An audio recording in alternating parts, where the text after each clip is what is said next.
Hello, hello. Sarah Breitlander here, owner of Crane Luxury Real Estate in Costa Rica. And today I want to ask you to please not buy real estate in Costa Rica until you know these 10 things. Some of these are commonly asked questions that my clients ask me. Some are never asked, and I need to point them out to our clients. So I want to make sure you know all of these things before you buy real estate in Costa Rica.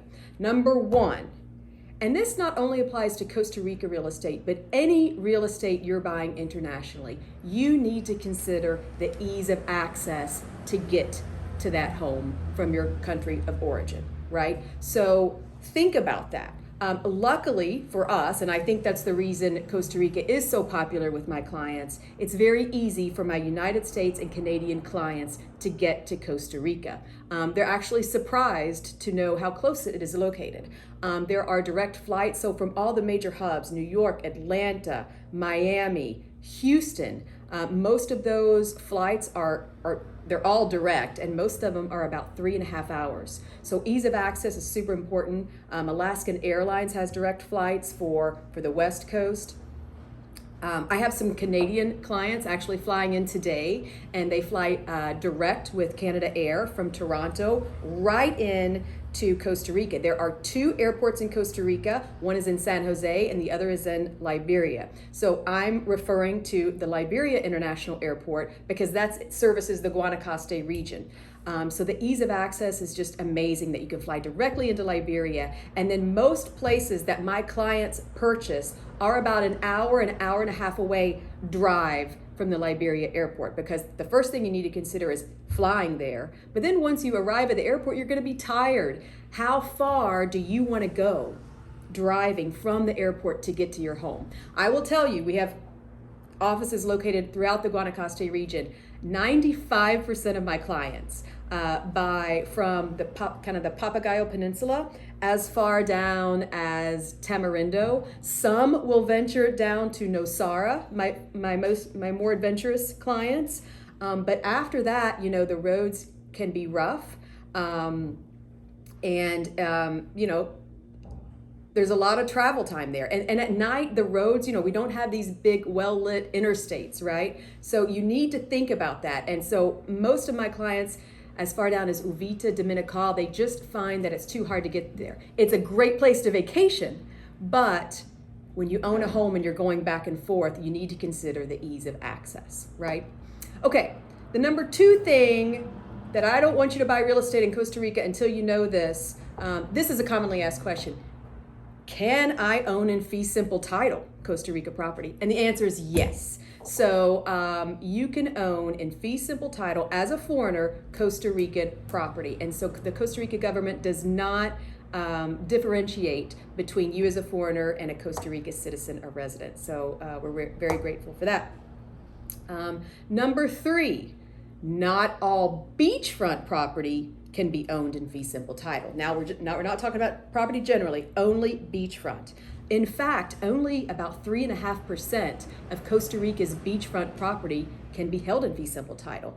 The remaining 97% is either preserved in nature reserves, or it's held in something that's called concession property. And that means the government owns it, the government of Costa Rica, and they will rent it to you, lease it to you in intervals of 20 years or more. Obviously, fee simple ownership is the preferred type of ownership, but that is a great question to ask your real estate agent if you are considering buying beachfront in Costa Rica. Lucky for us, most of the beachfront property here in our areas are fee simple title. That's one of the reasons we're here, right? Is you can buy, sell, and own beachfront property.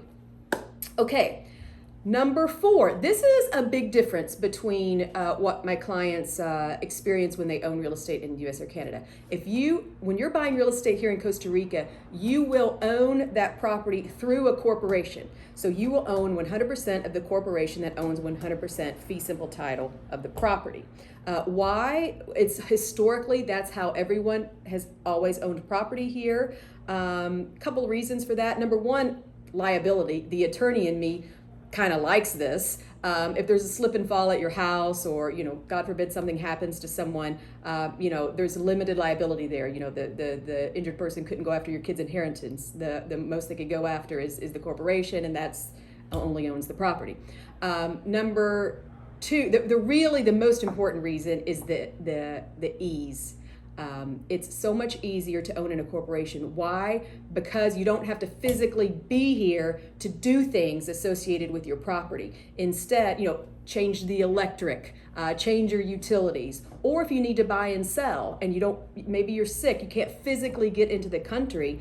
If you own in a corporation, all you do is just sign a limited power of attorney over, and you can do all your business transactions through powers of attorneys without having to fly into Costa Rica and physically sign documents.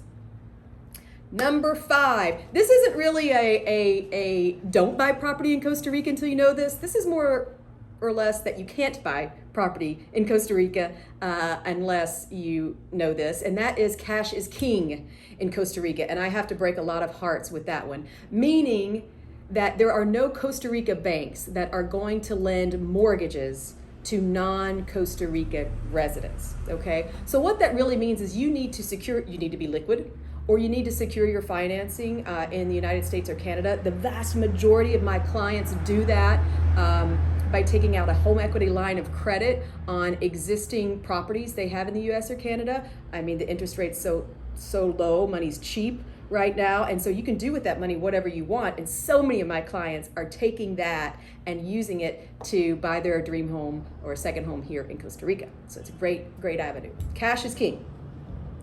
Number 6, yes, you can rent your home out as a vacation rental here. I get asked that a lot. Are there restrictions on Airbnbs? And I know there are so many restrictions in the United States. We're from Chicago originally. I can't even tell you all the controversies with the Airbnb and the restrictions in Chicago. None of that exists here. Okay, so the government does not restrict your ownership of your property. You can do whatever you want to with your property, and there are no plans in place to restrict the Airbnbs. And we just, at least in our areas, just don't have the problems that seem to have happened elsewhere, in the United States to kind of spur this. So it's just not controversial, and it's completely allowed. Now, there may be an exception if an HOA doesn't allow short-term rentals, but that is so rare. In fact, I only know of one development, and I think they're actually working to change that. But that's something you need to ask during your due diligence, is to make sure if you want to rent it out as a short-term vacation rental that you're allowed to. Which brings me to my next point, taxes. If you rent it out and make some income, you're going to have to pay some income taxes on that. How does that work? Well, basically, your corporation that owns the property needs to pay taxes on the income you make to the Costa Rican government. It's the hacienda. That's the equivalent of the IRS. So that's just something you need to know. And so your corporation will pay taxes to the Costa Rican government. How does that work for U.S. taxes or Canadian taxes? I will say that, it's very simple. For your U.S. taxes, really what you need to do, there's a form, and you just tag it on the back of your filing with your U.S. or Canadian taxes, and it's a disclosure form, and all it says is that you're disclosing you own a foreign corporation, because the foreign corporation owns the property, right? It's really more of a security law. It's not a tax law. They just want to know if their citizens are owning foreign corporations. Obviously, you're not owning a Coca-Cola plant. There are no employees. You just have a passive corporation, but you still need to disclose it. I've never had a client have a problem with it, or even been asked about it. But again, it's a requirement, and it's something you just need to let your CPA know that they need that you own property here, and that they need to file that form with your taxes. Number 8, do not buy property in Costa Rica unless you know that you need a property manager to manage the home. So now, if you live here full time, not necessary at all. But most of my clients, this is a second home, or they're trying to get as much time down here as they can. But if you're not here full time, it's so important that you have someone to watch after your property in your absence. That's paying your utility bills, paying taxes on your behalf. That property manager should be registered with SUHEF, SUHEF is the government agency in Costa Rica that basically regulates banks historically, but now they've moved to regulate real estate agents. Always ask your real estate agent if they're SUHEF registered, and property managers. And we welcome that because we should be regulated.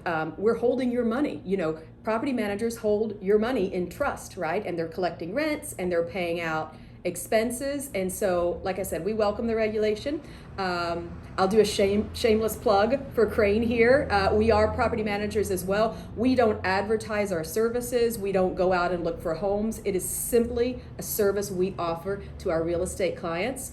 Of course, we're SUHEF registered.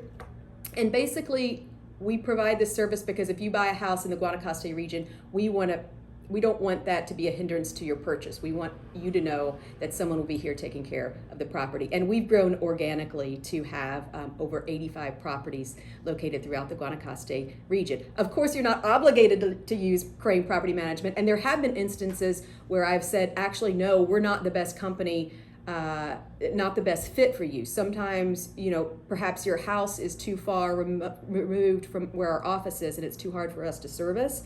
So I will get you in touch with other property managers. Sometimes my clients like to do their own Airbnb and be involved in literally, you know, making the reservations. And so I will set you up with a property manager who can kind of cater that need. So like I said, you know, it's just a service we offer to our clients to make sure your investment is cared for. But you need a property manager if you're not here full time.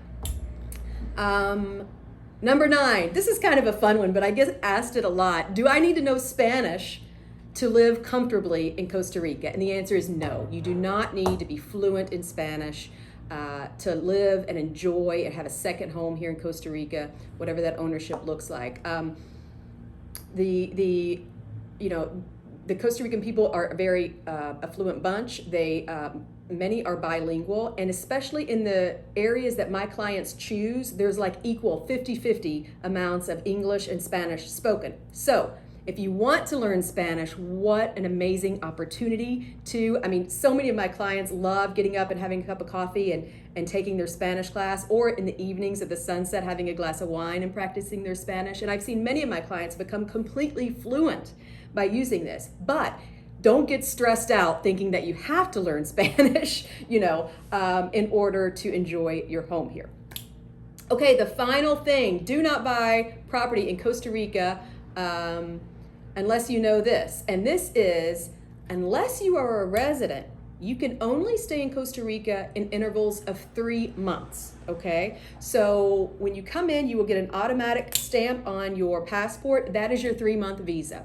So you can stay for 3 months, but remember, you know, if you're here and you own a home here and you want to stay for more than 3 months, you just need to get on a plane or cross the border, go somewhere else in the world, come back the next day. So it's really not a problem for 99% of my clients. Because most of my clients aren't staying here that long in that chunk of time. But just know that if you are staying, maybe you're completely relocating, you'll need to figure out how to get out of the country every 3 months and back in.